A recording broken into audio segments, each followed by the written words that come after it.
Yana maşının münasebetlik leksiya. Bugün Tessak 2019 5. ayının 10. günü hafta cüme mavzumunda hürmetli vatandaş. Tayvan münasebetleri kanunu 40 yıllık hatır günü Aksaray ve Devlet Mahkemesi yukarı derecelik emeldarları tebrikleş faaliyetiga aşkara katnaştı mavzulu haber. 5. ayının 9. günü Amerika avazdan Xitay Til programı ilan kılındı haber. Ondan başlar. Washington Tayvan münasebetleri kanunu makullanganlığının 40 yılını tebrikleş. Faaliyetiga Aksaray Amerika Qo'shma Shtatlar Davlat Mahkemesi hamda Davlat Mudofaa Ministerligining ko'plagan yuqori darajalik amaldorlari qatnashdi. Tebriklash faoliyati 5. ayning 8. kun tunji qatim Tayvanning Amerika turishliq vakolat o'rni o'tkazildi. Prezident Trump hukumatining Tayvanni qo'llash pozitsiyasiga bu qatam oshkor ifoda bildirish bo'lib o'tdi. Faaliyet kişilerine dikkatini qo'zg'aydigan bir nokta şu oldu ki, Prezident Trump hükümetinin köpleyen emeldarları bu faaliyetke katnaştı. Cümleden Devlet Mahkemesi, Xalqaro işler, Xalqaro teşkilatlar yardımcı devlet işler katibi Kevin oldu. Siyaset ve harbiy işler bo'yicha yardımcı devlet işler katibi Hillary Cooper. Asya işleri bo'yicha yardımcı devlet işler katibi Patrick Morgan.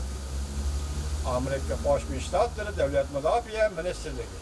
Endi Tinch okean ishlari bo'yicha yordamchi davlat ishlar kotibi David Hill. Aksaray davlat bexatarligi, Osiyo bexatarligi ishlari bo'yicha mudir Josh Carter. Davlat bexatarligi Jungo Tayvan Mongol ishlari mudiri Ivan Kanapati. Devlet bexatarligi torbatları siyaset müdiri Sen Blanki. Qatarlıq əməldarlar Tayvan münasibətləri kanunu maqullanğanlığının 40 yıllığını təbrikləş faaliyeti qatnaşdı. Bunca köp əməldarların bu faaliyet qatnaşı az görüləcək bir əhvali. Amerika Tayvan oturusundaki gayri hükümet münasebetlerinde o zamanlarda Amerika Qo'shma Shtatlarining amaldorlari Tayvan hükümet teşkilligen yig'ilish ve faaliyetlerge oshkora qatnashdan o'zini qochiratdi. Lekin bu qatim o'tkazilgan Tayvan teşkilligen bu faaliyetga bo'lib Davlat Mahkemesidan 2 nafar yordamchi davlat ishlar kotiblari qatnashib faaliyetda fikr bayon qildi. Amerika hükümetinin Tayvan'ı qo'llaydiganligini bildirdi. Faaliyette Asya Tinch okean işleri bo'yicha yordamchi davlat ishlar kotibi Morpi mundaq ko'rsatdi. Bugun bu faaliyetga Cumhuriyetçiler Partisidir, Demokratlar Partisidir, Liberalistlardir, Konservatiflardir, yuqori darajadagi rahbarlar qatnashdi. Hammamiz bir safga turdik, faqat bir masala uchun, ya'ni u bo'lsa-mu Tayvanni qo'llash.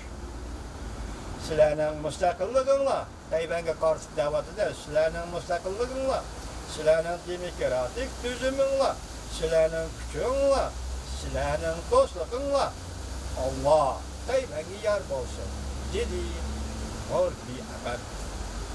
Siyaset, harbiy ishlar bo'yicha yordamchi davlat ishlar kotibi Cooper bundaq Tayvan bilan Amerikaning munosabati uzundan beri munosabatdir.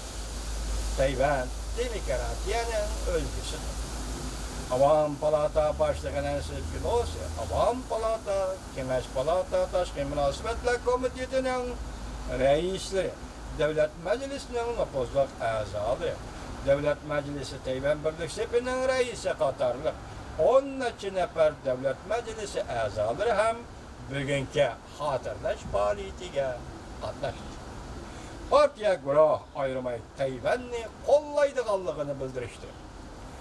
Bu xotirlash kuni o'tkazilishdan bir kun burun Amerika Qo'shma Shtatlar Davlat Majlisi Avam Palatasi Tayvanni qo'llaydigan 2 partiya qaror loyiha ma'qul qildi. Uning biri Tayvan munosabatlari qonuni amallashtirish, va'da berish qaror loyihasi. Uning yana biri Teyven kapaletnamesi. Başta iktisatta getivatıdı siyaset, hem de Teyven'e getivatıdı siyaset vatandaş.